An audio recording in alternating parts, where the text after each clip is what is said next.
आज हम आसमानी बिजली के बारे में बात करने वाले हैं। आसमान में बिजली चमकना एक अद्भुत प्राकृतिक घटना है। बिजली के बारे में सब यही जानते हैं कि बारिश में आसमानी बिजली गरज कर चमकती है और धरती पर गिरती है।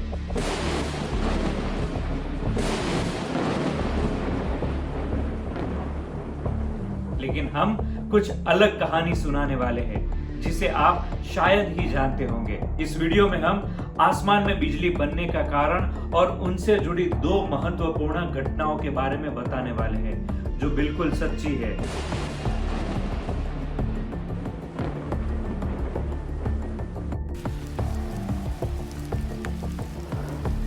तो पहले आसमान में बिजली कैसे बनती है ये जान लेते हैं। साल 1872 में वैज्ञानिक बेंजामिन फ्रैंकलिन ने पहली बार बादलों के बीच बिजली चमकने का कारण बताया था। उन्होंने बताया था कि जमीन से नमी और गर्म हवा उठकर बादल तक पहुंचते हैं। इस तरह बादलों में पानी के कण इकट्ठा हो जाते हैं जो हवा की रगड़ के कारण आवेशित हो जाते हैं। इसकी वजह से कुछ बादलों पर पॉजिटिव चार्ज होता है तो कुछ पर नेगेटिव चार्ज होता है। आसमान में जब दोनों चार्ज वाले बादल एक दूसरे से टकराते हैं तो लाखों वोल्ट की बिजली उत्पन्न होती है। आसमान में इस तरह बिजली पैदा होने के बाद उन बादलों के बीच जो जगह होती है वहां बिजली की धाराएं बहने लगती है।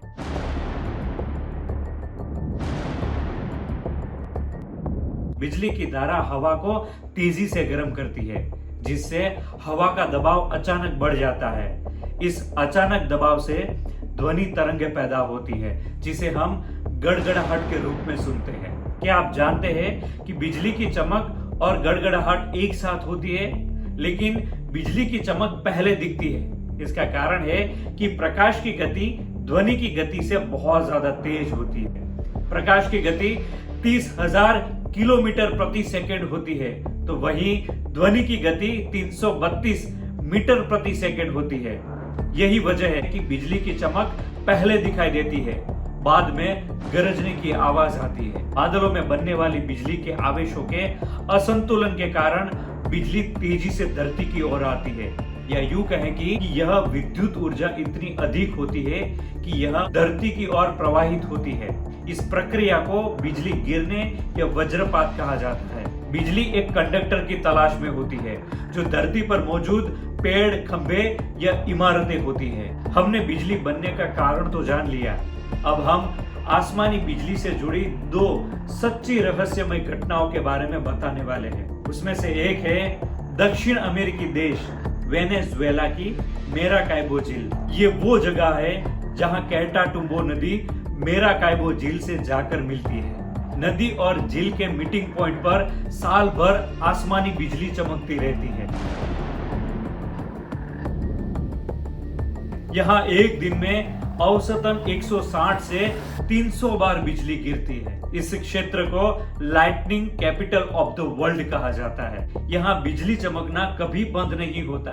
यह दुनिया में सबसे अधिक बिजली चमकने वाली जगह है। इस कारण इसे Guinness book of world record में शामिल किया गया है। ये जगह लगभग पूरे साल तूफान और बिजली से घिरी रहती है। आसमानी बिजली किसी भी जगह एक बार के बाद दोबारा नहीं चमकती, लेकिन मेराकाइबो झील में ये चमत्कार लगातार हो रहा है। खासकर रात में यहाँ पूरे समय बिजली कड़कती है। ये चमक मामूली नहीं बल्कि इतनी तेज होती है कि 400 किलोमीटर दूरी से भी दिख जाती है। लोगों का कहना है कि यह देखने में ऐसा लगता है कि आसमान बहुरंगी रोशनी में नहाया हुआ है।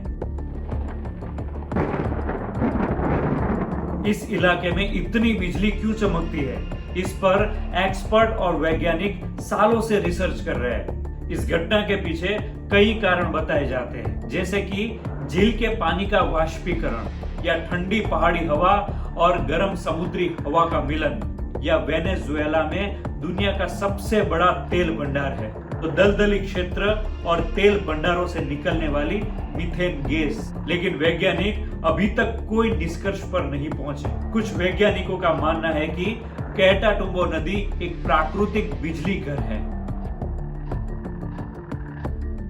अब आसमानी बिजली से जुड़ी दूसरी अजीब लेकिन बिल्कुल सच्ची घटना के बारे में जानते हैं। वॉल्टर समरफोर्ड नामक व्यक्ति प्रथम विश्व युद्ध के दौरान ब्रिटिश सेना में मेजर थे। उनकी कहानी बहुत ही दुर्भाग्यपूर्ण है। उनके जीवन काल में एक बार नहीं बल्कि 4 बार उन पर बिजली गिरी, जबकि एक बार भी बिजली गिरने से बचने की संभावना बहुत कम होती है। साल 1918 में बेल्जियम के एक मैदान से घोड़े पर सवार होकर गुजरते समय समरफोर्ड पर आसमानी बिजली गिरने से उनके कमर के नीचे का हिस्सा लकवाग्रस्त हो गया, जिसके कारण उसे सेना से निकाल दिया गया।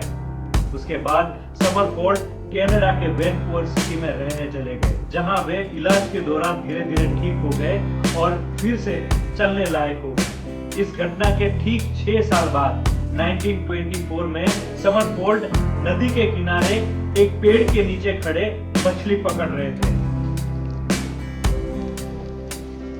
तब उन पर वापस बिजली गिरी।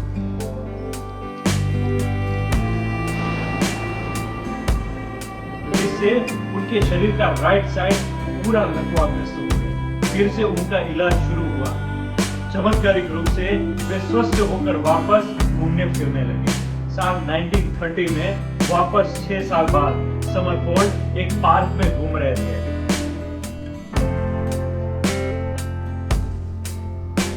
तब वापस आसमानी बिजली ने उन पर वार कर दी। इस बार वे सर से लेकर पैर तक पूरी तरह से लकवाग्रस्त हो गए। आखिरकार 2 सालों के कठिन संघर्ष के बाद 1932 में अस्पताल में उनकी मृत्यु हुई।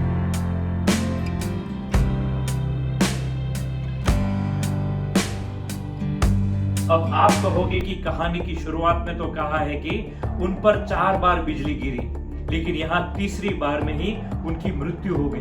तो उन पर आसमानी बिजली 4 बार कैसे गिरी? लेकिन कहानी उनकी मृत्यु से खत्म नहीं होती। साल 1930 के तीसरी बार के जानलेवा हमले के बाद वापस 6 साल बाद 1936 में समरफोर्ड की कब्र पर भी आसमानी बिजली गिरी और कब्र तहस नहस हो गई।